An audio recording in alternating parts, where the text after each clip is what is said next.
Olá, muito bom dia! Sejam bem-vindos a mais um programa TV News.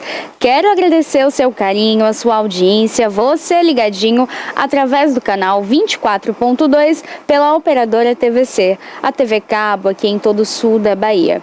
Quero agradecer também o seu carinho, a sua audiência, você ligadinho através do nosso canal do YouTube. Afinal, somos uma grande família por aqui e dá para você, além de inscrever-se, ativar o sininho, porque todos os dias ao entrarmos ao vivo, chega a notificação aí, olha, na tela do seu computador, do seu tablet, notebook ou celular, aonde você quiser, dá para assistir o TV News e quando você quiser. Apontando também a tela do seu celular para o QR Code, o tvplay.com.br libera vários programas especiais para você. Ou seja, todos os nossos conteúdos diários de saúde, qualidade de vida, bem-estar, política. Tem o Dia da Arte, Cultura, Cinema, Poesia, tem muitas entrevistas, futebol, notícias da Bahia, Brasil e do mundo, tudo isso você encontra aqui. Os nossos programas têm uma grade, assim, olha, incrível, dá para você conferir um a um, cada um com o seu jeitinho especial. Tem programas sobre atualidades, tem muitas entrevistas aí também com Rafa Gama, tem Olho no Olho com Val Cabral, Café, Poesia, Cinema, Politiza Liz, tem aí som, você que é produtor, você que gosta dessa área, você que quer aprender um pouquinho mais, então tudo isso você encontra aqui, olha, na telinha da TV News. Tudo isso você acessa onde você quiser, quando você quiser, no conforto do seu lar, indo ao trabalho, dá para assistir tanto ao vivo quanto as reprises. Além de tudo, olha, dá para você assistir toda essa programação aí quando você estiver indo, por exemplo, viajar. Quer ficar antenado? Quer estar dentro, então, da programação da TVI? tvplay.com.br. Dá para você acessar através do link, ou você consegue acessar clicando então aí, olha, nesse QR Code, apontando a câmera do seu celular, do seu computador neste momento, tá? Esse daí é o TV News, o nosso programa diário, onde trazemos diversas informações, quadros especiais dentro aqui do nosso programa. O TV News, ele tem então ali um conceito de telejornal, onde diariamente eu entro aqui na sua telinha com muitas novidades, com muitas informações aqui, olha, da nossa Bahia, do nosso Brasil. Trago também aqui durante a semana, além de tudo isso, a previsão, a temperatura então que o dia terá. Hoje mesmo que amanheceu aí mais chuvoso, já eu trago aqui para vocês como que vai ficar as condições então para o restante do dia aqui em Itabuna e nas demais regiões então, tá? Então a gente já sabe, Itabuna amanheceu chuvoso, friozinho, você aí de casa não vai perder aqui a nossa programação já, vai deixar também, olha, um guarda-chuva, reserva ali na bolsa, no carro, na moto. Por quê? Porque hoje o tempo promete bastante chuva e você dá também para trazer aí, além de tudo, a sua companhia aqui para o TV News através do TV Play Oficial, que é o nosso Instagram. Por lá você consegue conferir aqui também as nossas programações, tá? E além de tudo, um pouco aqui dos nossos bastidores em nossos stories. Você que tem curiosidade de entender como funciona um programa ao vivo, então dá para você entrar lá, TV Play Oficial, e assistir um pouquinho do que rola aqui em nossa programação, tá? Eu quero iniciar, antes dos nossos destaques, a previsão, então, a temperatura para aqui Itabuna e as demais cidades. Já que ontem houve aí um temporal bem forte em Ilhéus, com pontos até de alagamento ali em toda a cidade. A gente sabe que essas cidades aqui dessa região, extremo sul, quando acontece esse volume superior ao nível médio de água, acaba tendo pontos de alagamento, é perigoso, e para quem mora aí, por exemplo, em encostas, já fica também o alerta, tá? A qualquer sinal de risco, ao menor sinal de risco, é importante que ligue então para a Defesa Civil, para o Corpo de Bombeiro, para evitar, né, danos maiores, para evitar riscos então à vida.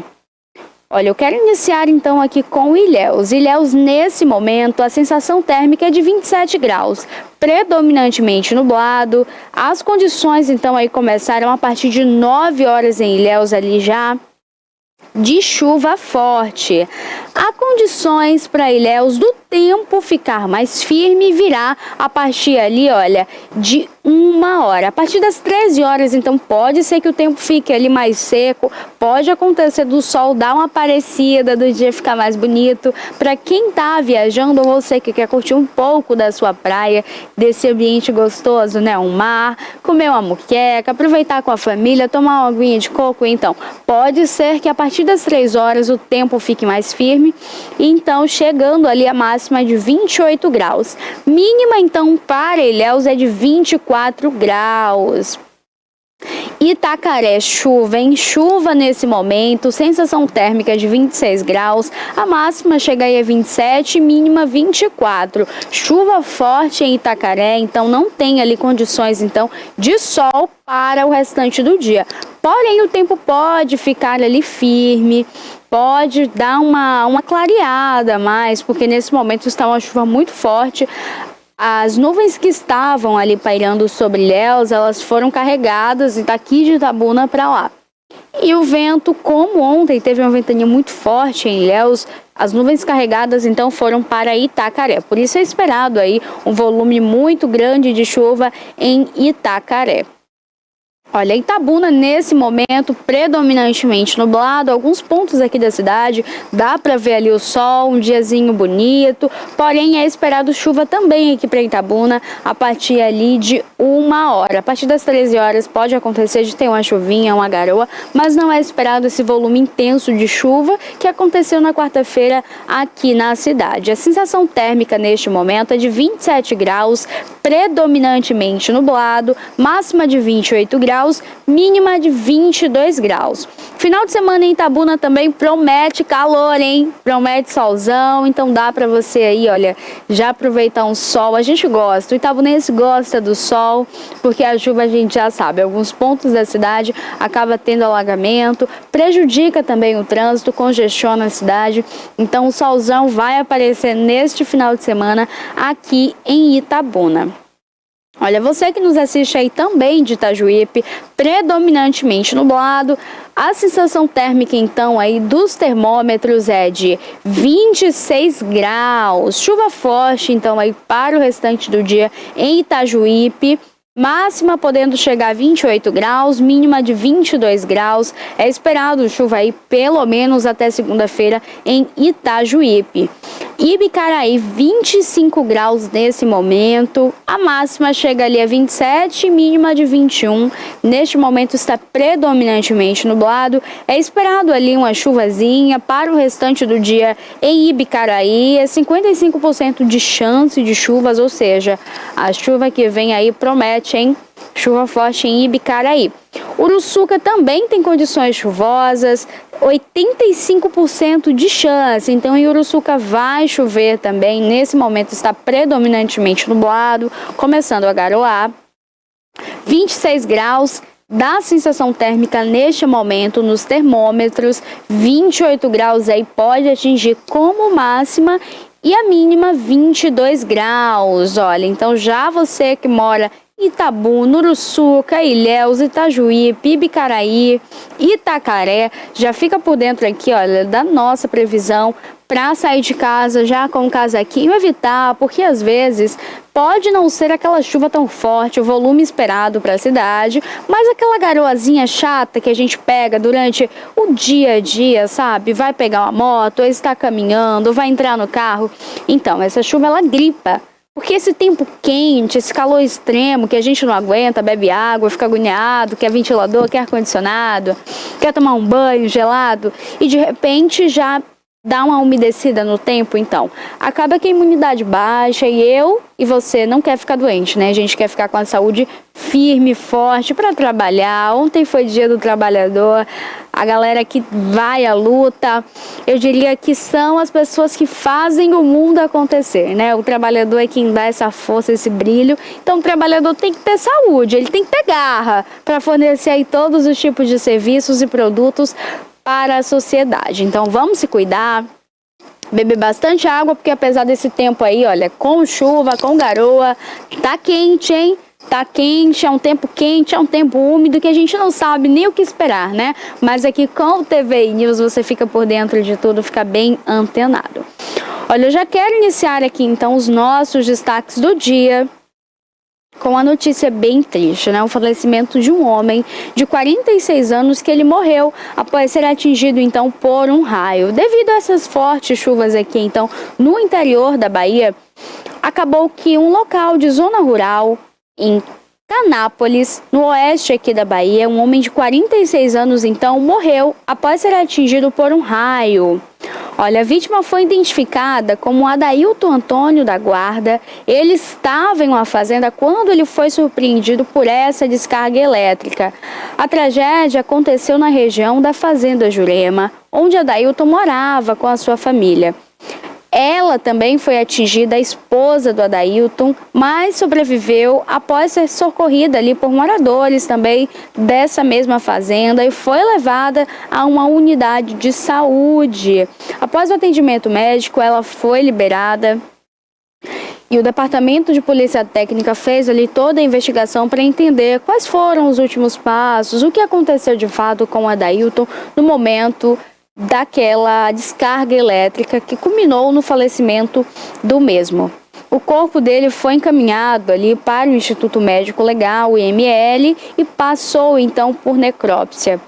Essa é uma notícia triste que quando a gente fala dessa época chuvosa, a gente sempre bate na mesma tecla. Está chovendo, evita ficar na rua. Tem um pessoal que acaba vendo a quantidade de chuva, às vezes não tem nem nada para fazer. Ai, mas eu vou ali comprar tal coisa. Ai, mas não tem, em casa tem como passar o dia sem isso, sem esse item, sem fazer tal coisa. É melhor ficar em casa guardadinho. A chuva, a gente sabe que água é um ótimo condutor de energia. Então, se você tá molhado, tá ali aquela chuva forte, o raio, ele quer conduzir para onde tá puxando. Então, acaba que o seu corpo vai ser um condutor. É importante que a gente tenha consciência, tá? Principalmente por ser uma zona rural ali, uma área cheia de mata, uma área com muitas árvores. Árvores também são bons condutores ali, além de energia, recebem também, são bons receptadores ali dessa energia, dessa carga. Então, o indicado é estar numa zona rural, fique em casa, guardadinho, evita ali também ligar os eletrodomésticos. A gente sabe que antigamente os nossos avós, os nossos pais falavam muito disso. Ai, começou a chover, tá tendo raio, tá tendo relâmpago, vamos tirar as coisas da tomada, hein? Tira a televisão, guarda a televisão ali com um pano, cobre com um pano a geladeira, os itens ali, os eletrodomésticos. E acreditava-se que era só uma lenda, um mito, mas não é lenda, tá? Claro, a gente não vai sair desligando tudo ali de casa, mas é importante que nesse período, olha, tá vendo ali o raio, tá bem próximo da sua residência, evita ficar ali na televisão. É um condutor de energia, aquele fio ali, olha, tem uma descarga elétrica tão potente que você nem faz ideia. A mesma coisa com os aparelhos celulares, evita, tá no carregador, deixa lá quietinho, hein? Não só se estiver chovendo, mas no dia a dia também, deixa esse negócio lá quietinho, deixa lá. Então é melhor que a gente evite. Essa daí é uma tragédia, realmente uma tristeza. Nós deixamos os nossos sentimentos à família do Adailton. A esposa dele que estava junto a ele nesse momento, ela foi também atendida, mas foi liberada, ela passa bem.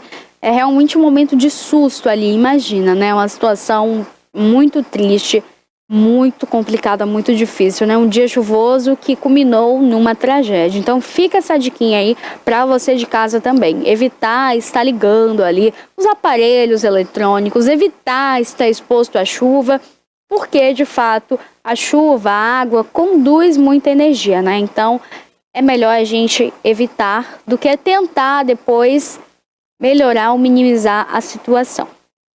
Olha, o nosso segundo destaque do dia, então, é sobre o ex-presidente Fernando Collor. Ele, então, através do Moraes, teve a sua prisão domiciliar autorizada.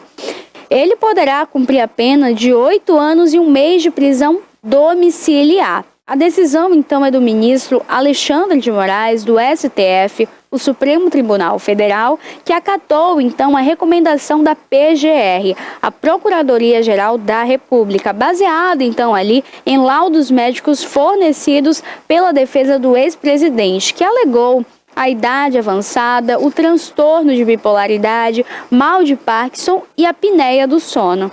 Collor foi detido então em 25 de abril e ele está preso desde a última sexta-feira, 25 de abril. Ele foi condenado no ano de 2023 por corrupção e lavagem de dinheiro devido ao seu envolvimento em um esquema da BR Distribuidora entre os anos de 2010 e 2014, através do qual ele teria recebido ali mais de 20 milhões em propinas, segundo investigações da Operação Lava Jato.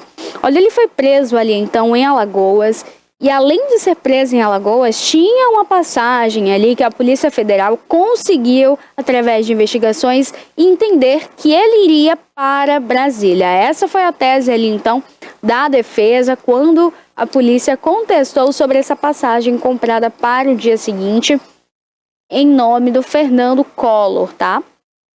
Ele foi preso e agora o ministro Alexandre de Moraes, então, acatou aí essa recomendação médica vindo através do laudo que a Procuradoria-Geral da República aceitou e autorizou vindo da parte da defesa. Ou seja, eles alegaram ali diversas questões de saúde do ex-presidente Fernando Collor. Além disso, a apneia do sono, o mal de Parkinson, que a gente sabe que é quando o corpo passa a ter ali alguns descontroles, então, do sistema nervoso central, ou seja, algumas tremedeiras na mão, os tremores ali em geral. Às vezes pode acontecer também da fraqueza no corpo, então pode acontecer da pessoa estar caminhando e ter uma fraqueza e acabar caindo. E além de tudo, né, a idade avançada dele ali, que combina também fatores de saúde e vulnerabilidade. Então, além dessas questões, alegaram também ali um transtorno de bipolaridade. Tudo isso aí com laudo médico. E por isso foi acatado então pelo ministro Alexandre de Moraes. Olha, eu quero falar com vocês aqui também sobre um assunto que gera, além de indignação, uma tristeza profunda. Na semana passada, eu trouxe aqui um vídeo de uma mulher grávida que fazia um passeio ali com o seu cachorro, quando de repente 2 pitbulls atacam ela e a vítima então se joga ali no chão na tentativa de fechar o ambiente para que seu cachorro não fosse machucado e não acontecesse o pior com ele. Ela estava grávida de 9 meses quando ela passou por toda essa situação. E a gente sempre se pergunta, né, o que acontece que esses tutores de cães de grande porte, sabe que o cachorro tem um perfil ali que pode vir a ser, então, agressivo, atacar pessoas e não entendem que tem que viver num ambiente mais fechado. Você não precisa trancar o cachorro, deixar ele lá isolado da sociedade, do mundo. Mas você precisa entender que as pessoas devem e precisam ter a vida dela normal. Então o cidadão não vai deixar de viver porque alguém na rua está criando um pitbull. E esse pitbull pode vir então ali a fugir, a pular o muro, a quebrar o portão e atacá-lo. Não, ninguém vai deixar de viver, deixar de ir às compras, deixar de fazer um passeio porque tem alguém criando um animal. Cada qual em seu cada qual, né? Eu acho que a criação deve ser da forma correta, alimentação correta, sem bater no bichinho, mas também sem privar a vida do outro. E esse é um caso muito, muito triste. Uma pessoa, um homem que trabalha na coleta de lixo, um trabalhador então da coleta de lixo, estava ali em seu pleno trabalho, quando de repente 2 pitbulls então atacam ele. Ele chega a pegar uma sacola ali de lixo na porta de uma residência e os cachorros vêm na direção dele e já começam a atacá-lo ali. A gente sabe que um cachorro desse, além da força extrema, ele não solta por nada, né? Ele só solta de fato quando vê ali a vítima já machucada e subordinada a ele. Então, é mais um caso de ataque de pitbull. Cássio, coloca pra gente o vídeo, por favor, na tela, para o pessoal de casa entender o que aconteceu, então, com esse rapaz. Ele que trabalha na coleta de lixo, então, em Congonhas, na região central ali de Minas Gerais. Ele foi atacado por pitbulls durante o serviço. As câmeras de segurança ali do local mostraram então toda a movimentação que aconteceu. As pessoas saíram ali para tentar mostrar o que estava acontecendo, para tentar pegar o animal também, olha. E esse é um momento realmente de muito susto. Segundo informações, ele estaria ali recolhendo esses lixos, essas sacolas, por volta de meio-dia. Foi quando os cachorros saem ali de uma casa e correm em direção ao rapaz. Ele sai então desesperado ali pela rua, pedindo por socorro, e moradores até tentaram ali auxiliar, apoiá-lo, ajudar, salvar a vida dele.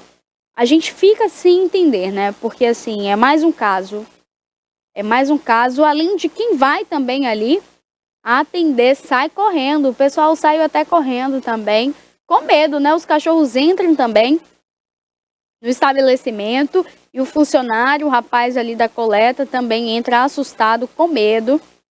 O SAMU ele foi chamado, o rapaz teve ferimentos na cabeça, nas pernas e foi então encaminhado para o hospital, onde segue ali com atendimento médico e ele está sem risco de morte. Ainda bem, né? Graças a Deus ele segue agora se recuperando bem. Essa daí é mais uma tragédia, né, envolvendo o cachorro, que poderia ter culminado realmente numa fatalidade. A gente vê que ele vem vindo com uma sacola, quando surge um cachorro e daqui a pouco outro, e as pessoas que estão ali veem o grito dele, o desespero dele, tentam ajudá-lo, imaginando já o pior, né? Só que são 2 pitbulls, né? 2 pitbulls correndo ali e aparece um terceiro, hein? Apareceu um terceiro ali, olha. Passou um, vem outro, tem um terceiro também. Os que atacaram foram logo de início 2. Quando esses 2 correm ali em direção, já pegando cabeça, que o rapaz cai no chão, eles mordem a cabeça, as pernas do rapaz, um terceiro passa correndo no vídeo por último. Então, assim, será que o tutor não conseguiu identificar que esses animais não estavam em casa? Ah, Pérola, mas eles podem estar trabalhando, ninguém vai estar em casa o tempo todo, eles não vão colocar uma câmera, tá? Mas era um local seguro para o cachorro e o cidadão?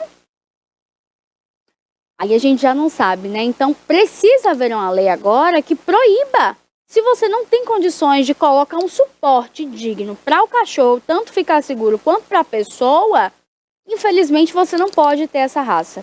Por que eu digo isso, gente? Por quê? Porque do mesmo jeito que o cachorro atacou esse rapaz aí e os 2 ficaram bem, eu falo os 2 assim, os 2 lados, né? Tanto o rapaz, o trabalhador, quanto os animais ficaram bem nessa situação, mas poderia ter sido uma tragédia. Tanto o rapaz poderia ter morrido, quanto as pessoas poderiam ter agredido ali os animais, terem matado. Como já tem vários vídeos na internet, várias notícias, mostrando de fato essa raiva que as pessoas ficam ali do cachorro ter atacado, tanto eles quanto os animaizinhos, e acaba ali culminando realmente numa fatalidade. Gente que mata o animal. Então existem esses 2 lados, existem os animaizinhos que precisam estar num ambiente confortável, num ambiente com todo aquele amparo, né, alimentação, serem bem tratados, mas existe a pessoa. Ninguém vai deixar de andar na rua, gente.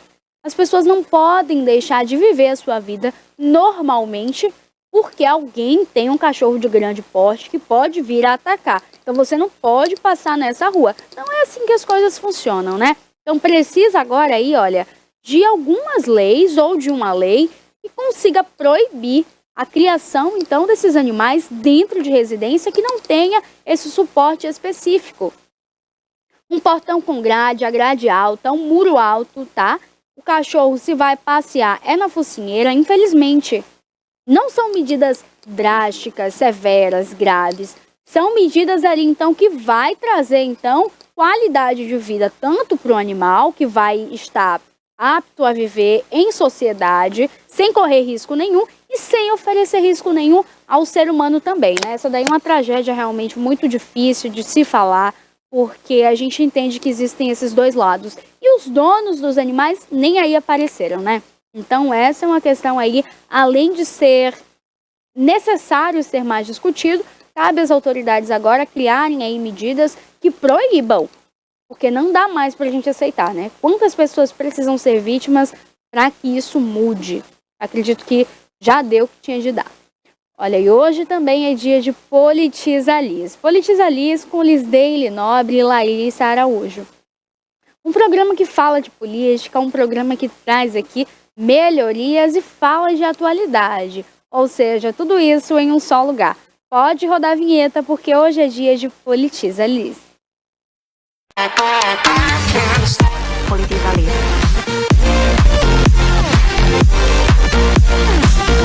Politiza Liz.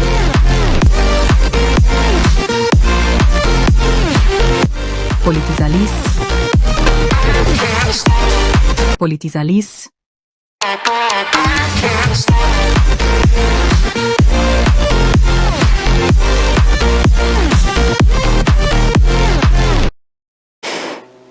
Olá, bom dia nessa sexta-feira gostosa, no intervalo aí de feriado, né? Dia 1º de maio, dia do trabalhador. Hoje a gente chega no dia 2, amanhã sábado, algo meio intercalado aí. O Politiza Liz entra na sua casa, na sua vida, sempre com uma intenção muito especial, tornar você uma pessoa informada, politizada, para que você ative aquele sininho da cidadania e participe, seja ativo na sua sociedade.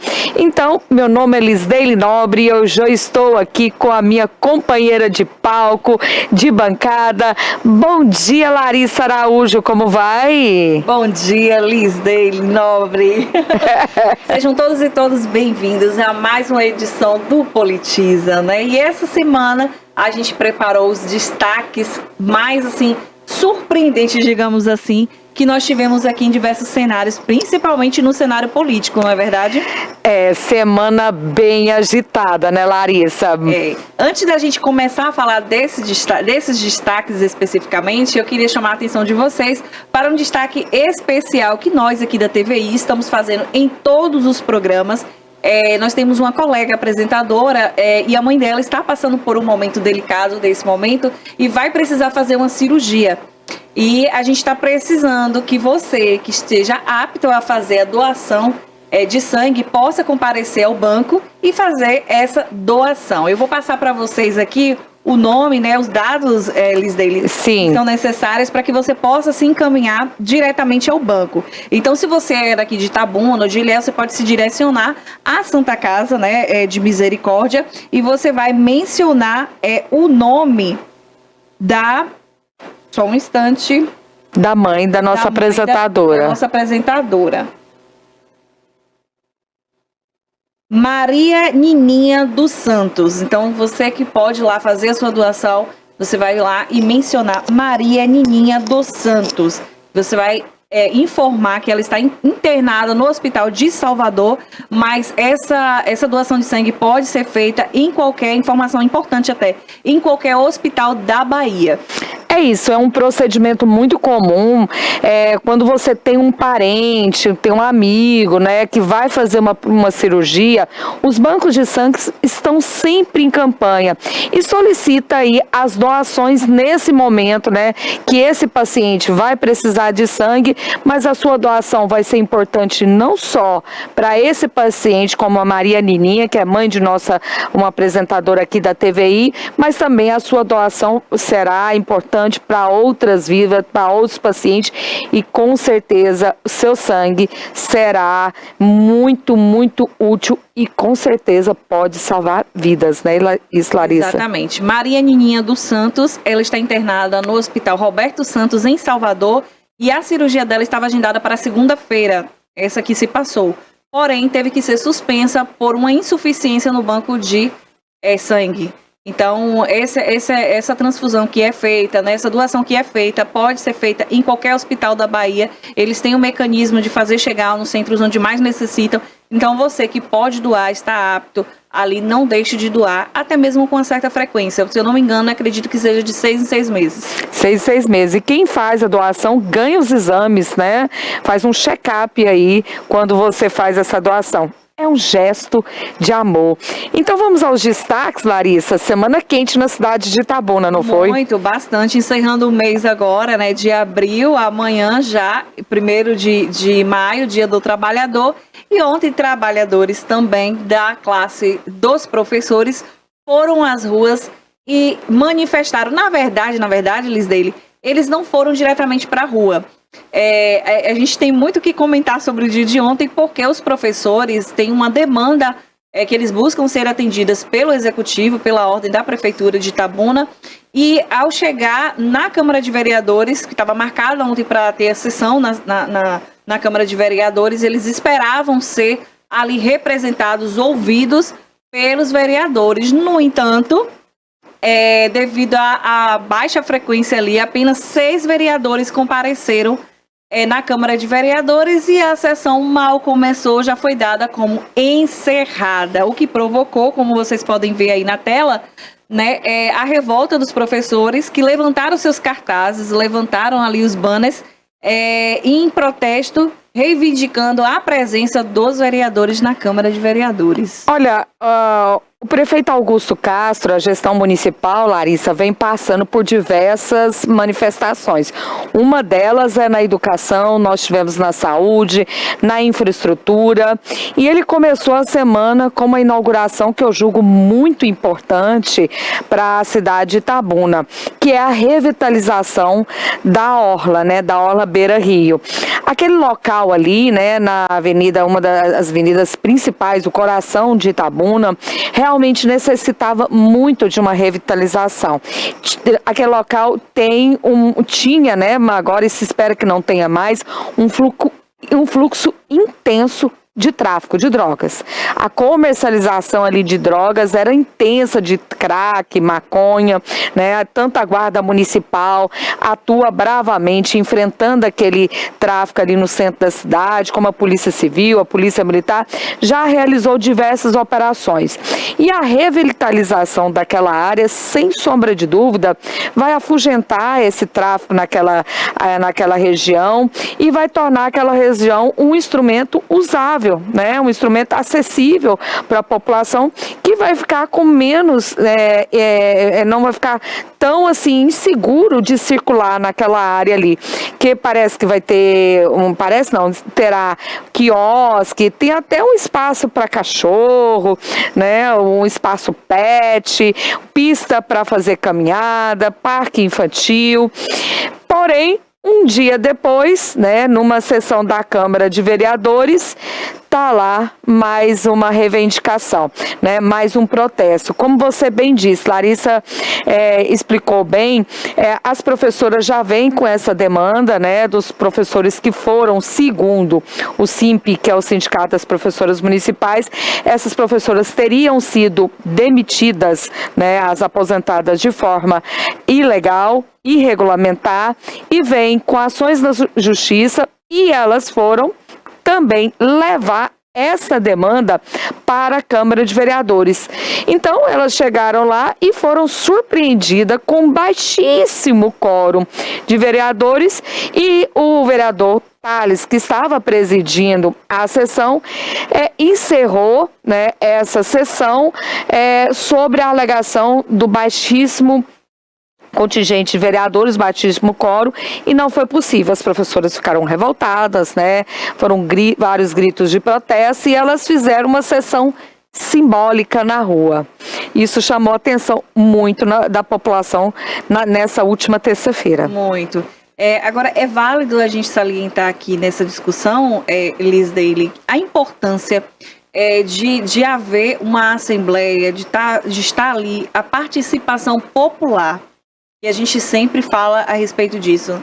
Esse quantitativo que você informou, inclusive, estavam presentes na Assembleia apenas 6. Porém, na Casa de Vereadores, existiam mais vereadores presentes ali que permaneceram em seus gabinetes. Ou seja, fizeram a escolha de não participar daquela Larissa, sessão. Tem cheiro de boicote? Tem cheiro de coisa armada esse negócio? Justamente por esse motivo é que os professores ficaram assim revoltados, porque isso denota claramente uma falta de respeito, não somente com a classe dos professores. É bom enfatizar isso para você, telespectador, porque todo aquele procedimento que é feito ali na Assembleia, ele também é transmitido ao vivo.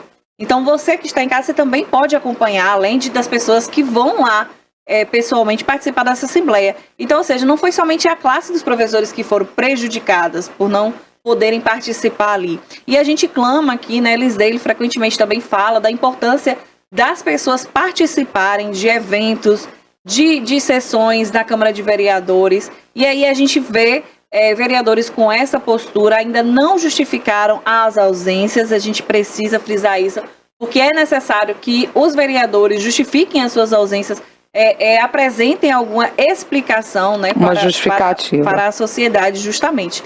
Mas não passou batido, como costuma dizer no ditado popular, e os professores desceram a rampa da Câmara de Vereadores, se posicionaram no estacionamento ali, começaram o protesto, foram à via e receberam surpreendentemente o apoio popular de quem estava passando ali de carro com buzinaço, quem passava de moto, buzinaço também. Chamou muita mais atenção. A bicicleta gritava, exatamente. Então eu acredito que chamou muito mais atenção da população do que se tivesse ocorrido dentro da Câmara de Vereadores. Mas, Larissa, eu quero destacar 2 pontos muito importantes na sua fala. Primeiro, né, com relação às pessoas participarem, né, desses atos públicos, porque ali decide várias pautas que são pertinentes à sua casa. É água, é coleta de lixo, é segurança pública, é saúde, é educação, é infraestrutura, é meio ambiente. Estão sendo discutidos pelos vereadores e poderia ter a sua participação. Então participe das sessões, né? Geralmente ocorre às terças-feiras na Câmara de Vereadores, bem como é transmitido também pela TV lá da Câmara de Vereadores. E o segundo destaque, além da necessidade de termos uma população muito mais ativa e presente, é o papel do vereador, que é um papel típico de fiscalizar. E uma das manifestações ali dos professores era que os atos do prefeito não são fiscalizados. Os atos do prefeito não são revisados. Os contratos, as ordens de serviço, o andamento de diversas obras que são necessárias, as obras que ele está fazendo são necessárias para a cidade de Itabuna, porém não há um papel ativo desses vereadores. Muito se fala, né, nas câmaras de vereadores que os prefeitos distribuem cargos para esses vereadores. Com base nesses cargos, esses vereadores ficam devendo favores, porque contrata pessoas que às vezes fez até acordos em períodos pré-eleitorais, e aqui aqueles vereadores, né, nas diversas câmaras municipais, porque a realidade de Itabuna não é diferente, acabam, né, não fiscalizando, não cumprindo com a sua atividade típica, que é fiscalizar. Exatamente, como eu havia mencionado anteriormente, e esse seria um destaque que renderia bastante assunto. Nesse caso aí, como você tocou, a gente não pode também deixar de pontuar especificamente a atuação do vereador dentro da Câmara. O que a gente percebe, Lisdeile, que não é suficiente apenas você abrir uma discussão, um diálogo entre eles mesmos, vereadores, né, e para quem está assistindo. Por quê? Porque ali não é uma encenação onde a plateia vai lá participar e aplaudir ou vaiar. Não é isso. A gente precisa de vereadores atuantes e que façam o que precisa ser feito, o mínimo, o básico, o fundamental, que é o que eles dele legislar e fiscalizar. E isso tem que ser feito dentro do trâmite legal, que é o que a gente menciona aqui. Vereador precisa convocar secretário, seja representante de terceirizada, para dar explicações. Vereador precisa representar quando a causa não é atendida dentro da Câmara de Vereadores. Ele precisa reportar isso ao Ministério Público. E, além do mais, ele precisa apresentar projetos de lei e não somente pedidos de providência de ordem do Executivo. Hoje mesmo eu assisti, né, um vereador numa cidade com praticamente 200 mil habitantes, você ter um vereador mencionando e divulgando como uma ação, né, de intervenção dele, um pedido de providência de roçagem, numa cidade onde tem, eu repito, né, basicamente, aproximadamente 200 mil habitantes, ou seja, é uma atividade que deveria estar dentro ali da rotina daquela secretaria para ocorrer. Então isso não deveria ser uma prioridade ali do mandato de um vereador. o vereador ele precisa legislar, apresentar projetos de lei. Imagina um vereador ser eleito para única e exclusivamente pedidos de providência de serviço de roçagem. Se já é uma atividade que tem que estar no cronograma da Secretaria de Serviços Públicos, né, de serviços de infraestrutura, né, ou seja, de limpeza. Pois bem, vamos para o segundo destaque desta semana. Olha, a Caixa Econômica, ela já concluiu o pagamento da parcela de abril do Bolsa Família para os beneficiários com NIS final 0. Gente, tem muitas pessoas ainda que não entendem o que é o Bolsa Família e utiliza dessa pauta como discussões ideológicas, né? E um programa de transferência de renda ainda extremamente necessário no Brasil, não é isso, Larissa? Exatamente, porque o programa do Bolsa Família, embora ele tenha realmente uma característica de um programa assistencialista, ele é necessário, porque ele é um programa emergencial. E ele precisa atender essa demanda. Essa demanda, ela não é escassa. Existem as demandas emergenciais e uma delas, né, é você manter o mínimo básico, como, por exemplo, o controle da fome. Exatamente. Então, as pessoas que são beneficiadas pelo programa do Bolsa Família, Lisdeli, tem ali dentro dos critérios, são pessoas que têm uma renda per capita de até R$170, né? E as crianças, elas têm ali o cumprimento, a obrigatoriedade com a escola e também com a Secretaria de Saúde. As crianças precisam estar com o cartão de vacina em dias, né? Precisa estar matriculada, frequente, ter ali o boletim de notas para que esse benefício possa continuar sendo creditado para essas famílias. É isso, o Bolsa Família, para se ter acesso a esse benefício, né, que tem como objetivo a erradicação da miséria, da desigualdade social, né, atingindo as populações aí que estão mais em situação de vulnerabilidade social, ele tem algumas condicionantes para você fazer jus a esse benefício, que as crianças apresentem uma frequência escolar.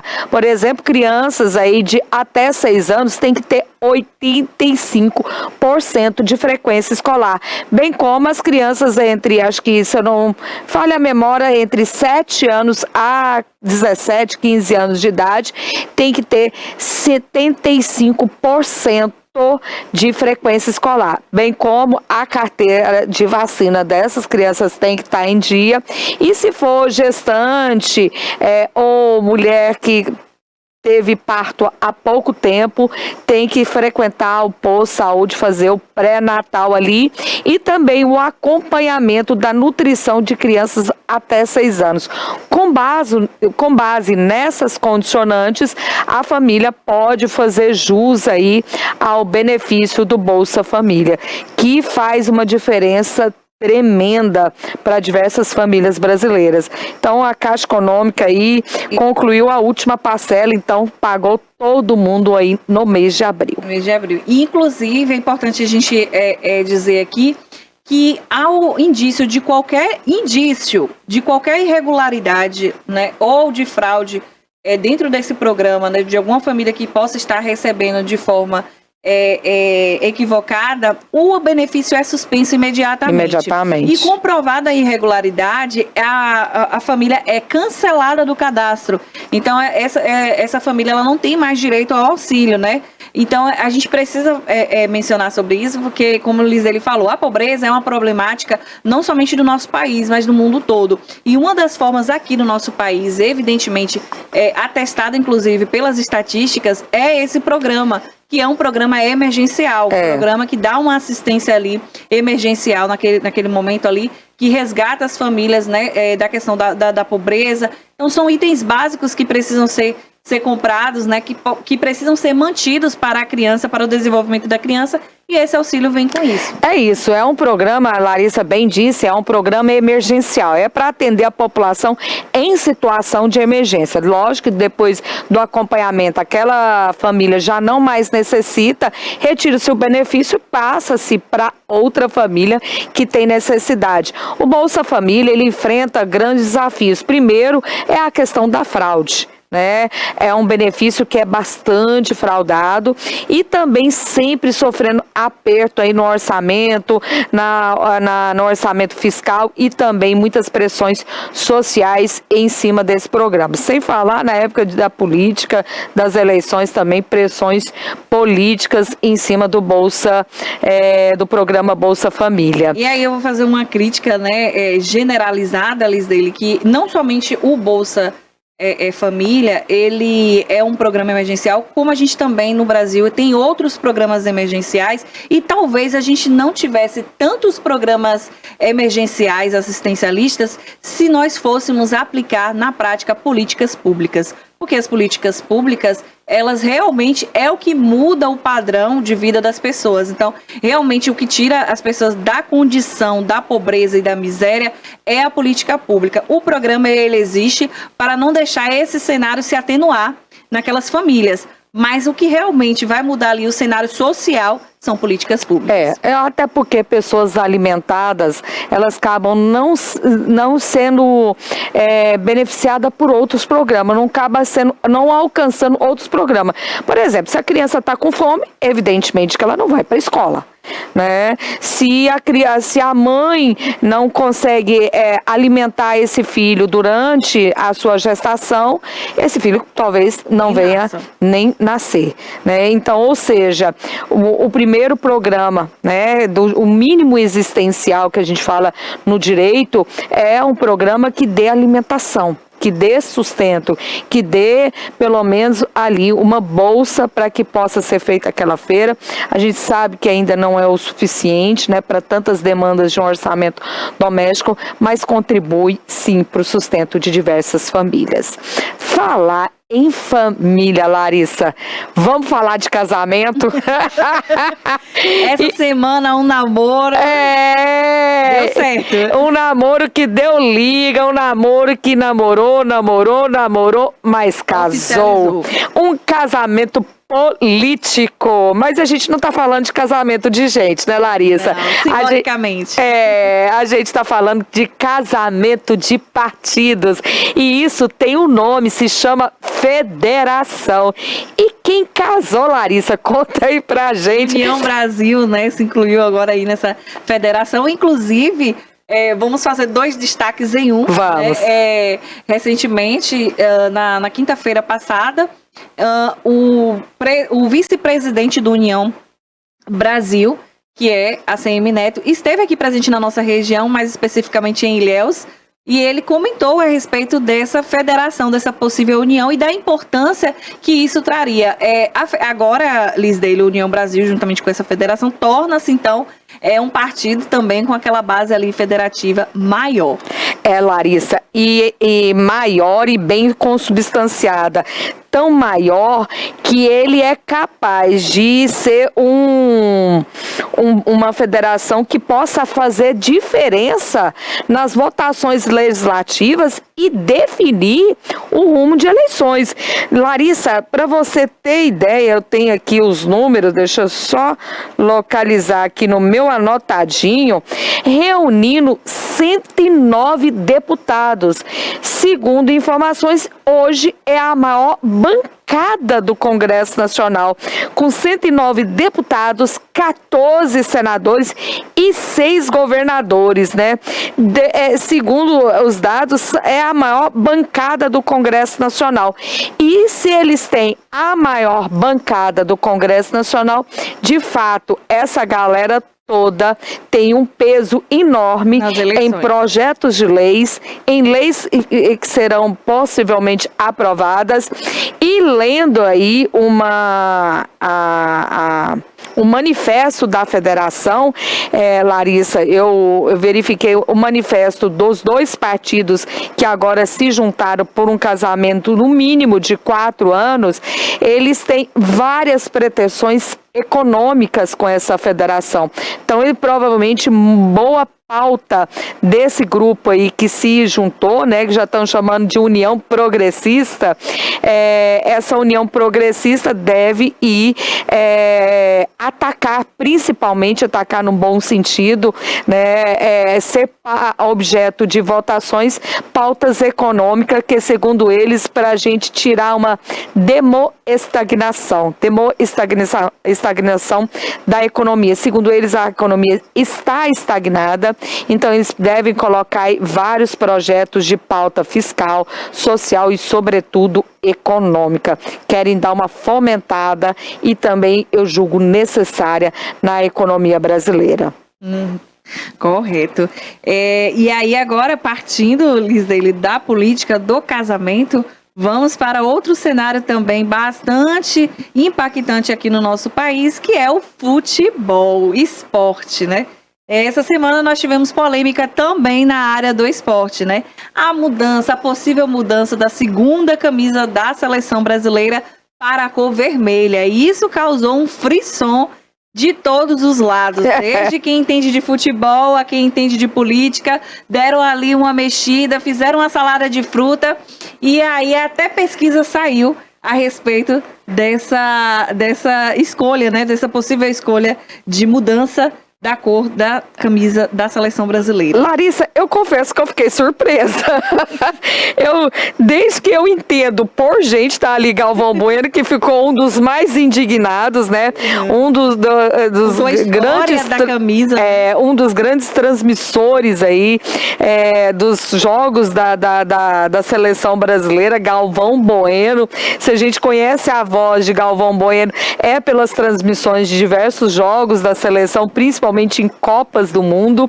Então eu fiquei realmente um pouco surpresa, porque eu sempre vi o uniforme da seleção brasileira nas cores do Brasil, da bandeira brasileira, que é o amarelo, o verde, o azul, né, que são as cores da nossa bandeira. E, como você disse, foi feito um levantamento, né, pela Quest e registrou simplesmente 24 milhões de menções sobre a possibilidade de uniforme vermelho e com 90% de reações negativas entre os dias 28 e 29. Ou seja, a população não gostou desse vermelho, não. Não aprovou, exatamente. Mas o interessante é que essa pauta trouxe pra gente é que as personalidades, né, que estão ali da TV ou também de outras áreas, de outros contextos, elas acabam influenciando também na opinião pública. Não somente a exemplo de Galvão Bueno, que tem um histórico ali com o esporte, com essa camisa verde e amarela, como ele mesmo falou, né? Existe ali uma história com aquilo, mas nós tivemos também 2 representantes dentro do cenário político que se manifestaram contrário também, né? Carlos Zambelli e o Flávio Bolsonaro, que tentaram com certeza associar, né, essa mudança a um afronte, né, político ali que pudesse de fato estar relacionado ao governo. A gente precisa sempre estar avaliando, né, essas opiniões que vêm a público e que influenciam sim na opinião pública, né? Você que está em casa, que está ouvindo, né? Acredito também que muito parte dessa rejeição não esteja associada, Lisdeile, a questões políticas em si, como foi tentada a narrativa, mas sobre a necessidade da discussão dessa pauta e dessa necessidade de mudança de cor, tendo em vista que o nosso país passa por momentos difíceis economicamente falando. Então eu li bastante comentários também dizendo que nós tínhamos outras pautas prioritárias a serem discutidas, outras mudanças necessárias a serem feitas e que não era o momento realmente da gente estar reunindo forças, se movimentando por conta da cor da camisa. Feia não ficou, mas não é o ideal, né? Na cor vermelha eu acredito que não seja o ideal. E diversos, né, como Larissa bem disse, diversos políticos se manifestaram, tanto políticos de direita como de esquerda, ninguém foi a favor. Então acredito, segundo os patrocínios, não é nada oficial ainda, né? A Nike, por exemplo, manifestou, ainda não é nada oficial. Eu acredito que depois dessa reação, né, de quase forma unânime, né? Deixa pra lá. Eu acho que vão manter aí as cores do uniforme, né, da seleção brasileira, que eu acho que eu também posso manifestar que eu prefiro que continue com os tons da nossa bandeira, que é muito mais significativo e nos representa bem melhor do que a tonalidade vermelha aí nesse contexto de futebol. Também, né? A gente já está muito familiarizado com isso. Bom, a gente já está quase chegando ao fim de mais uma edição do Politiza, mas eu queria que você, Lisdeile, pudesse agora, novamente, a gente já deu um spoiler na edição passada, mas hoje eu queria que você pudesse trazer para os nossos telespectadores aquele aviso especial que o Politiza vai passar por mudanças, e essas mudanças com certeza irá surpreender o telespectador. É isso, o Politiza Liz, ele nasceu de um sonho, né, que já ganhou concretude por diversas ações comigo e mais Larissa Araújo, que sempre foi levar a política para o seu lar de uma forma muito mais explicativa, né, como a gente explicou no episódio de hoje, o que é o Bolsa Família, que trata de um programa de transferência de renda, que para fazer jus a esse benefício é necessário preencher diversas condicionantes. Ele tem o objetivo de erradicar a pobreza, a miséria e a fome. Bem como falamos dessa palavra federação, porque muita gente não sabe que partidos políticos pode juntar as escovas de dente, né? Pode casar, né? Ou seja, por um período de 4 anos, no mínimo aí, e que isso faz muita diferença, principalmente para partidos que são pequenos, né? Que não tem força na urna, que não tem recursos de fundo eleitoral, que não tem tempo de TV. Então, para esses partidos sobreviverem, eles acabam se juntando a partidos maiores.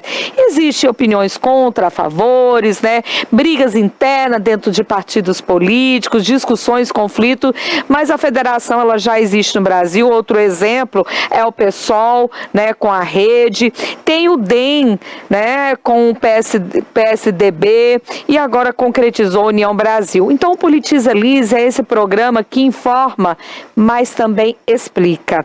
Então a gente vai reformular o Politiza Liz, está passando pelo nome de Politize, porque ele não é apenas uma denominação de Liz, mas é de Lislari, né? Então, para não ficar Lislari Politiza, a gente deixa os nomes das apresentadoras aí no cantinho e fica somente com o Politize. E a gente vai transformar esse programa ainda mais dinâmico, com entrevistas de rua. Larissa, que é a nossa repórter que está circulando sempre aí na cidade, ela que sempre passa lá na sessão da Câmara de Vereadores, ela vai permear aqueles corredores da Câmara de Vereadores, sempre trazer uma novidade aqui do nosso município. E essa dinâmica de trazer também os destaques nacionais, os destaques estaduais e os destaques também internacionais. Não vamos deixar de ter convidados, lógico, a gente adora os nossos convidados, são sempre personalidades que fazem muita a diferença na cidade de Itabuna e na região. Então, fica ligado aí, vai ter vinhetinha nova, né? Vai ter cores novas e bem mais dinâmico, porque a nossa repórter, ela está tirando esse saltão e, segundo ela, vai botar um tênis para ela circular ainda mais rápido aí. Quem sabe, eu acredito que ela pode bater na tua casa também, viu? Fique esperto que Larissa pode chegar aí e colocar você aqui na telinha da TV News dentro do Politiza Liz. Então, a gente quer fechar esse programa homenageando os trabalhadores e trabalhadoras do nosso Brasil. Para você que acorda cedo, que aquele despertar, né, aquele despertador que toca ali de manhã, você quer ficar um pouquinho mais na cama, não pode, porque você tem que pegar o seu transporte, você que vai de ônibus, vai de metrô, vai de bicicleta, vai de carro, vai de carona, vai a pé para o seu trabalho. Uma jornada intensa, principalmente nosso carinho especial para as trabalhadoras que acumulam a jornada de tomar conta de casa, dos filhos, do esposo, e para todos aqueles trabalhadores que estão ali de sol a sol, movimentando a economia, movimentando a nossa a saúde, a educação do nosso país. Então, o nosso querido parabéns para todos os trabalhadores e trabalhadoras do nosso Brasil, não é isso, Larissa? Que mensagem bonita, que mensagem incentivadora para os trabalhadores, né? Que muitas vezes chega em casa cansado e aí vê agora, ouve uma mensagem como essa. Todo o nosso respeito para você que está em casa, que trabalha e que paga devidamente os seus impostos e ajuda a construir um Brasil melhor.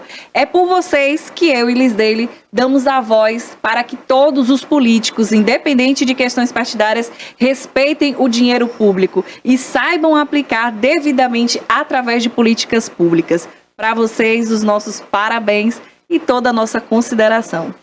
É isso. E semana que vem já vou dar uma dica, já vou anunciar uma pauta. A gente vai falar sobre pessoas jurídicas, o movimento da pejorização que está sendo discutido no Supremo Tribunal Federal. Tem muito empresário aí utilizando de pessoas jurídicas para fraudar contratos de trabalho e não pagar as devidas verbas trabalhistas. Mas vamos deixar isso para o próximo programa, porque o nosso produtor já disse, encerrou, já escutei, Cássio, tô indo, é porque eu não gosto de largar o microfone, você sabe disso, né? Mas eu vou largar aqui o microfone e vou me despedir de vocês, desejar para vocês uma excelente semana e volte para a próxima sexta-feira às 10h20 aqui dentro da grade da TVI News. Politiza Liz, que vai ser Politize. Tchau, tchau. Tchau. Politiza Liz.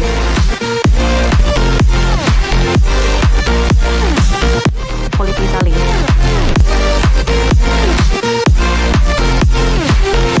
Politiza Liz. Politiza Liz.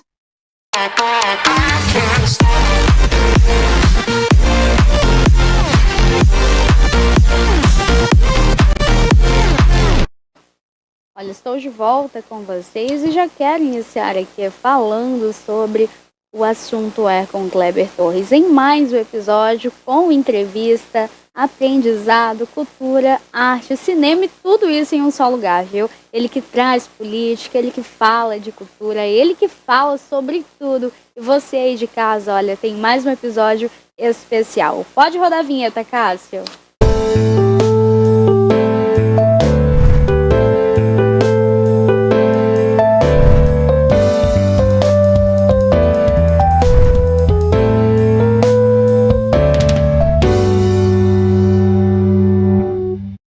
Estamos voltando com mais uma edição de O Assunto falando sobre cultura e esporte com Mário Alberto Oliveira dos Santos, uma figura itabunense que tem participação em vários eventos comunitários, inclusive no Papai Noel dos Correios, todos os anos.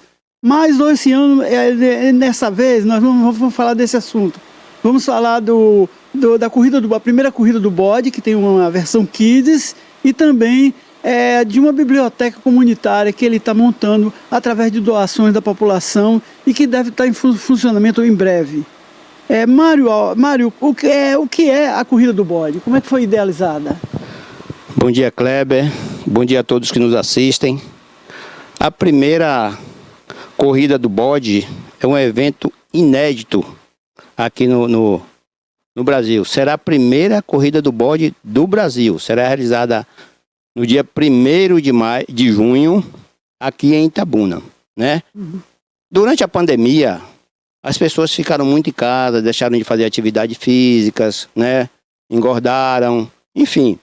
E a gente precisava fazer alguma coisa para movimentar as pessoas. Inicialmente, nós criamos um grupo de WhatsApp chamado Acacianos e Movimento, que estimulava as pessoas ali a praticarem atividade física, né? Nós temos hoje 40 componentes nesse grupo e toda vez que a gente faz uma atividade física, a gente posta no grupo de WhatsApp para estimular as pessoas a participarem, né, de atividade física e, consequentemente, qualidade de vida, né? E durante, né, essas atividades físicas surgiu a ideia de a gente promover uma corrida, né, que nós intitulamos Primeira Corrida do Bode. É um evento que, além de estimular a prática de esporte, terá também um fim social, porque o fruto do lucro desse evento, ele será destinado a instituições que prestam serviços sociais aqui em Itabuna, né? A corrida do bode, ela vai ter 3 km de caminhada, 5 km para corrida e mais 10 km para corrida. Então, 3 de caminhada, 5 e 10 para corrida e corrida kids, né? Que vai inscrever crianças de 4 a 14 anos. O percurso dessa criança, logicamente, será definido pela faixa etária dela. Mas será um evento bastante interessante, interação da maçonaria com a comunidade, visto que quem está promovendo o evento é a loja maçônica a Cássia Grapiúna em Itabuna. Uhum. Então vai ser um estímulo à prática de esporte, um evento solidário e, acima de tudo, uma grande confraternização com a comunidade. Por que não seria em agosto a corrida, já que a maçonaria comemora o aniversário dela em agosto? A gente está com essa ideia para a segunda edição da Corrida do Bode, né? Uhum. No ano que vem a gente está justamente pensando em colocar na Semana do Maçom. Todo ano a gente faz essa comemoração e a gente está pensando justamente nisso. Para a próxima edição da corrida já colocar aí na semana, numa data que seja durante a Semana do Maçom. Agora vocês têm uma página no Instagram que já tem mais de 400 seguidores. Como é que é essa interação com a comunidade para essa corrida? Quantos inscritos você já tem até agora? Kleber, a interação está sendo muito boa. Até ficamos surpresos com a receptividade, né, com o abraço que a comunidade aí está dando ao nosso evento. Uhum. Né? A gente já tem mais de 400 seguidores aí no Instagram. E as inscrições, elas estão em bom andamento, né? Nós já estamos chegando à fase do total das inscrições. Aí eu aproveito para informar aqueles que queiram participar do evento, que faça logo a sua inscrição, não deixe para depois, porque as vagas estão acabando. Então a gente precisa fazer, né, essa corrida e vocês serão nossos convidados especiais. A gente está com kit atleta, né, que será o melhor kit atleta da história das corridas de hoje de Itabuna. Nenhuma outra corrida até agora ofereceu o kit atleta que nós iremos oferecer. Só para você ter ideia, a gente vai ter no kit uma meia de poliamida, né, que é uma meia especializada para corredor. Nós iremos ter o café da manhã, nós iremos ter energético, medalha. A medalha, para você ter ideia, a medalha será personalizada. Depois que o atleta terminar a corrida, ele vai ter a oportunidade de gravar de forma totalmente gratuita o seu tempo de realização de prova na medalha. Ele vai eternizar ali o seu tempo na medalha. E uma outra coisa interessante é que a gente vai ter o espaço Kids. Uhum. Além da corrida Kids, nós teremos também o espaço Kids. É um local montado com pula-pula, com apoiadores, né, que vão cuidar das crianças ali enquanto os pais estão correndo, enquanto os pais estão participando do nosso evento. Então, é um evento muito bem estruturado, muito bem organizado. E o percurso, qual seria o percurso dessa corrida, dessa prova? Olha, o percurso para caminhada são 3 km. Aquelas pessoas que ainda não estão em condição de correr, pode tranquilamente fazer o percurso da caminhada de 3 km.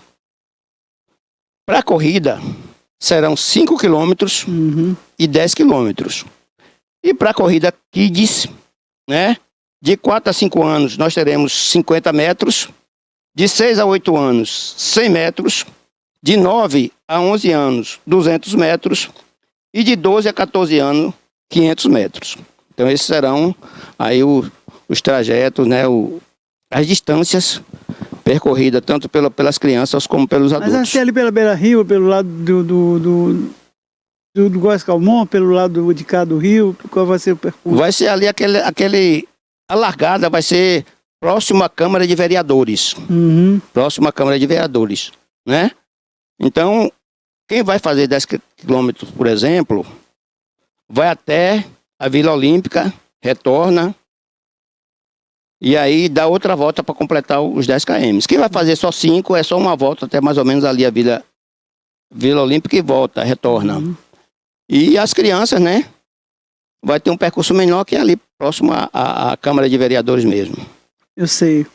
E é dia 1º de junho o evento? 1º de junho. Todos vocês estão convidados aí para 1º de junho participarem da primeira corrida do bode do Brasil. Agora, a finalidade social dela, qual seria? Que você falou também que teria uma ação na comunidade. Isso é o que eu acho mais importante, né?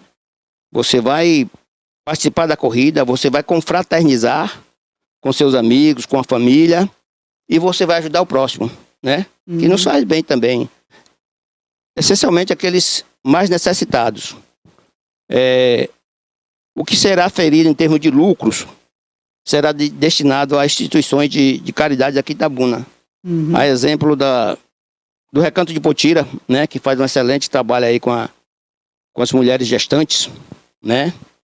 E outra instituição também que será beneficiada serão os bandeirantes, que fazem aí um trabalho excelente também com adolescentes. Enfim, a gente tem esse fim social, que é a doação do lucro para instituições de caridade, que eu sinceramente acho um dos itens mais importantes desse evento. E quantas pessoas estão participando da organização? Como é que foi discutido isso aí? Como é que foi o projeto? Esse projeto, Kleber, a gente está aí trabalhando a ele há mais ou menos um ano, amadurecendo a ideia, vendo as possibilidades, porque existe um custo bastante interessante para você colocar uma corrida de rua, para você realizar uma corrida de rua de forma responsável, de forma profissional.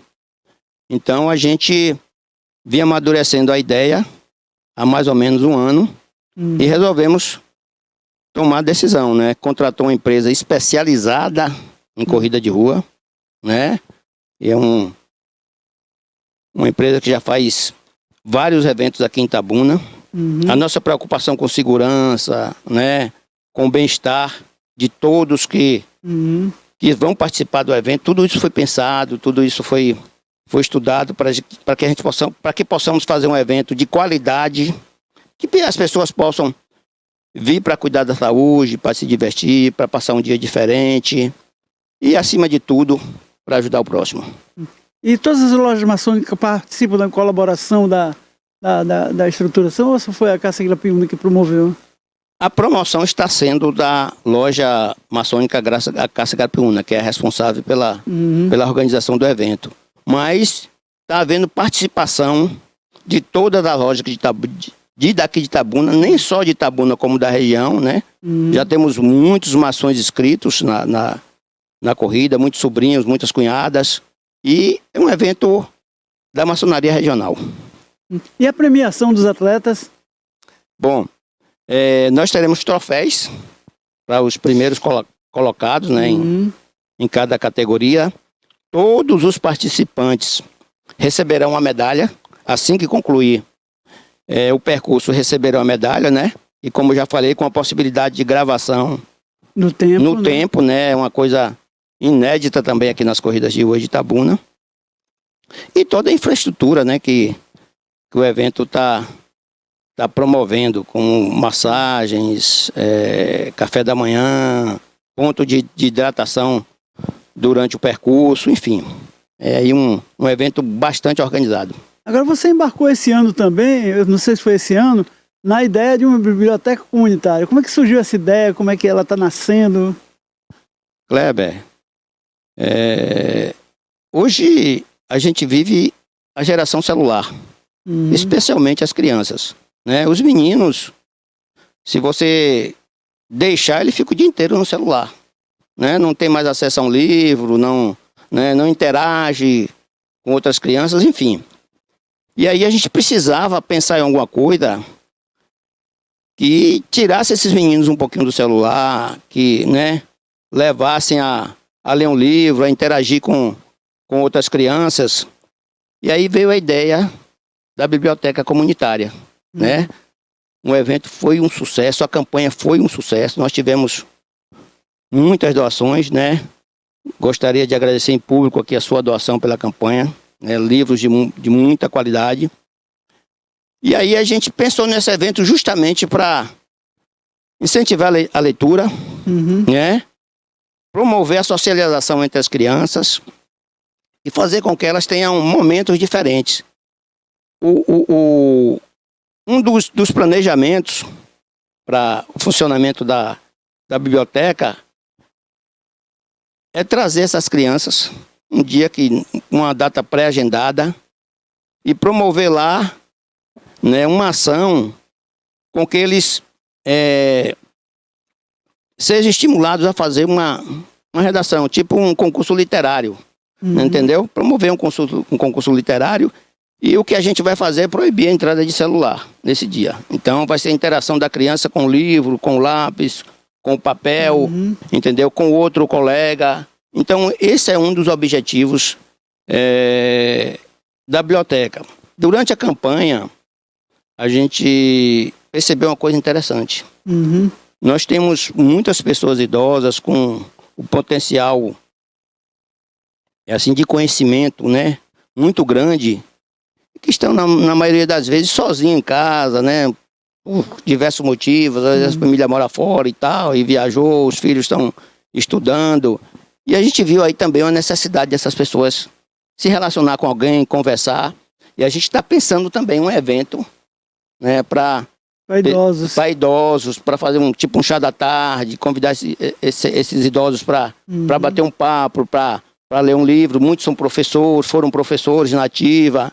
E fazer essa interação também com esse público mais idoso. Então, além de que disponibilizar um equipamento de pesquisa, né, aí para a comunidade. Agora, a biblioteca, vocês precisaram de doações. A parte de doação foi bem atendida, a comunidade respondeu bem e tal, vocês conseguiram um acervo bom, né? Estão contratando, inclusive, uma bibliotecária para organizar a biblioteca. O espaço dessa biblioteca vai funcionar onde? De que forma?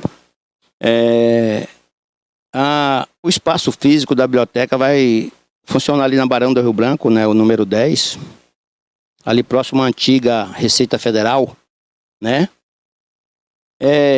Onde já funciona o prédio da loja maçônica, né? Foi disponibilizado um local que está em fase de organização da estrutura física, prateleiras e etc., para a gente montar ali a nossa biblioteca, organizar. Inclusive, como dito aí por você, nós tivemos que contratar um bibliotecário para fazer a seleção, a catalogagem aí dos livros e tal, para ficar de forma bem organizada.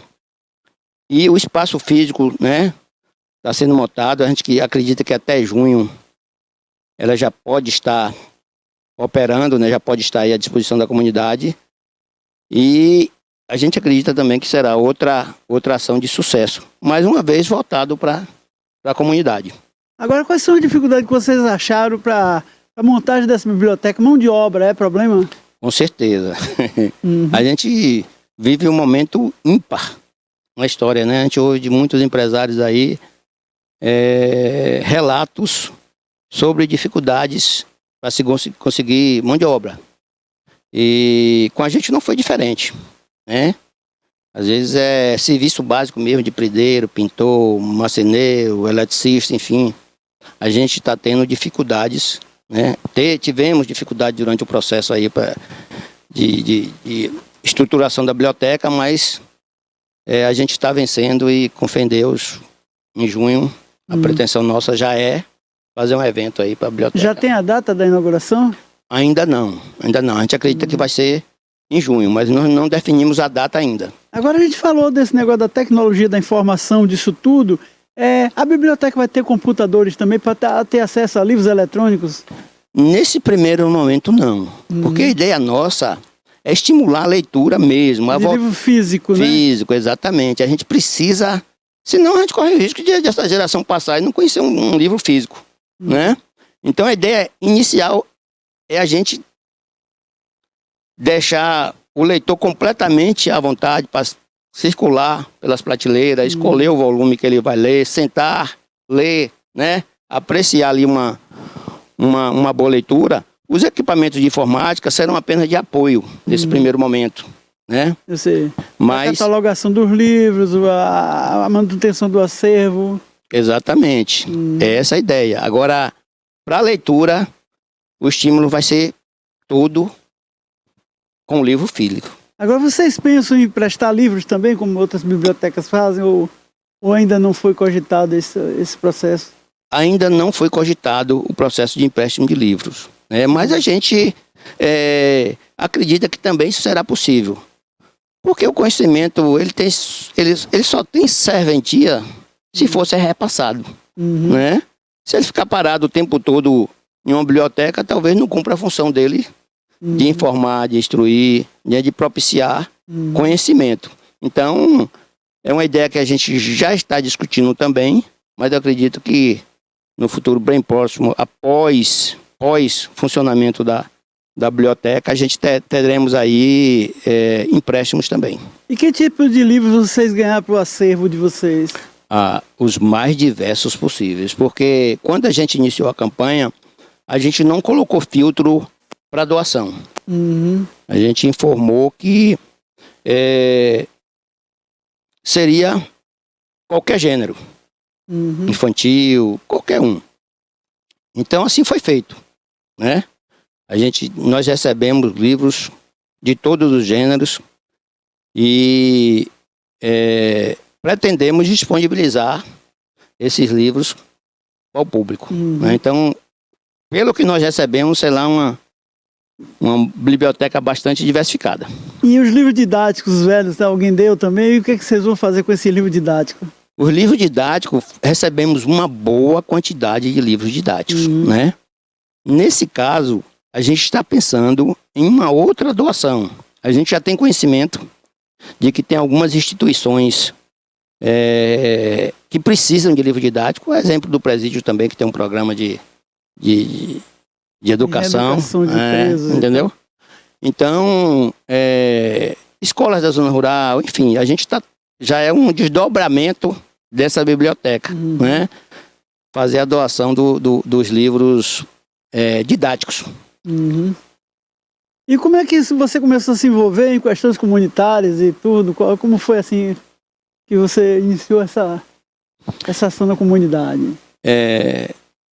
Kleber, eu tenho 30 anos de Correios e 25 deles dedicados ao projeto Papai Noel dos Correios.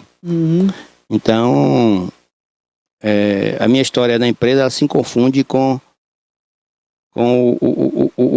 projetos de ações sociais. E a partir do meu envolvimento com o projeto Papai Noel dos Correios, a gente começou a se envolver em outros projetos, que aparecem novas demandas, novos convites, né? E a gente está sempre fazendo campanhas de arrecadação de cesta básica. Por exemplo, no período da pandemia, a gente fez projeto para arrecadar cesta básica, para arrecadar material de limpeza, para arrecadar máscaras, né? Então a gente está sempre aí ativo nessa questão social. Porque eu sempre digo o seguinte, que nós já temos o suficiente para nos atender, né, atender nossa família, mas tem muita gente que precisa do nosso apoio, precisa do nosso olhar. E aí a gente precisa atuar, a gente precisa se doar um pouquinho para essas pessoas. E aí tem algum projeto a mais para esse ano, além desses três, que o do Correio é no fim do ano, né? Esse daí, esse começa em novembro, esse daí. Novembro, que será aí um... Aí, por exemplo, para junho você tem a corrida, para junho também, fim de junho e tal, a biblioteca. Algum projeto a mais para esse ano? Oficialmente não, porque a gente elabora os projetos por gestão. Gestão. A gente está finalizando aí uma gestão de 2 anos da loja maçônica Cássia Grapiúna, né? Em julho provavelmente teremos novos gestores e aí são apresentados novos projetos, né? Mas independente da gestão, a gente vai estar sempre envolvido nas questões sociais. A sede de você já foi concluída? O templo, sim, que é onde nós fazemos as nossas reuniões. Mas, em termos de prédio, ainda tem algumas coisas para fazer ainda. Termina quando a obra? A obra não tem prazo para terminar, né? Porque é um prédio de 3 andares, com pé direito duplo, né? A gente está agora numa fase de construção da área de lazer que fica no térreo, né? No teto? No térreo? Desculpe, no térreo não. No teto. No teto, né? Que seria uma área gourmet, uma área de eventos, enfim. Então, não tem prazo para terminar, né? Porque é um prédio grande, o custo da obra é alto e a gente está sempre aí. E esse custo foi só de vocês ou dividido com outras lojas também? Nós fizemos muitas campanhas. Deixa eu lembrar aqui, viu? Você falou de eventos. A gente está pensando para novembro o Costelão. E nós já fizemos algumas edições do Costelão, né? E para novembro desse ano a gente está pensando também em realizar outra edição do Costelão, que também tem fim social. A gente destina parte do recurso arrecadado para entidades sociais. Quer dizer que a agenda esse ano está bem reservada para um bocado de evento. Tá movimentada. E é importante destacar, Kleber, que todos os eventos ele tem um fim social, que é o objetivo da ordem, né? Ajudar o próximo. E a comunidade participa também desses eventos? Ajuda?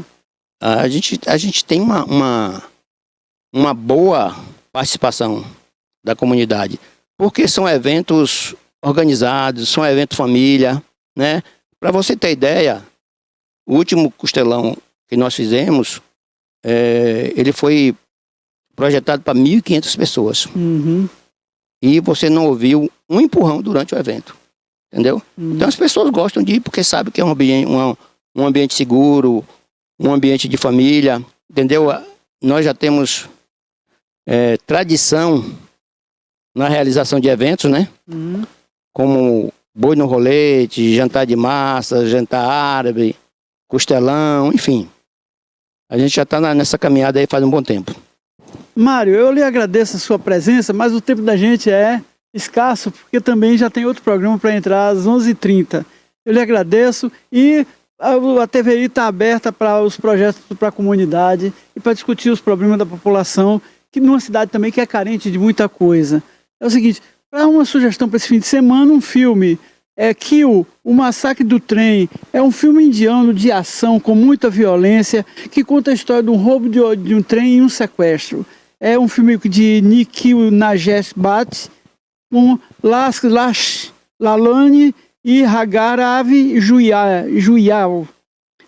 E, como a gente falou de pandemia, um livro seria Diários de Wan, de Fang Wang, que é uma jornalista chinesa que mostra numa cidade de 9 milhões de habitantes do Japão, que é onde começou a pandemia no mundo e que ficou interditado o lockout durante 3 ou 4 meses, a situação da população e tal. O grande problema que ela não fala é sobre o número de mortes e o número de pacientes que ficaram em estado grave.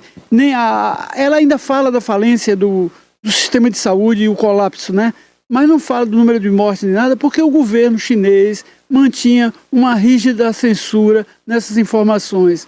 Então ela teve o trabalho jornalístico de informar, mas teve o trabalho atrapalhado pela incompetência e pela censura. Um abraço, bom final de semana para todos.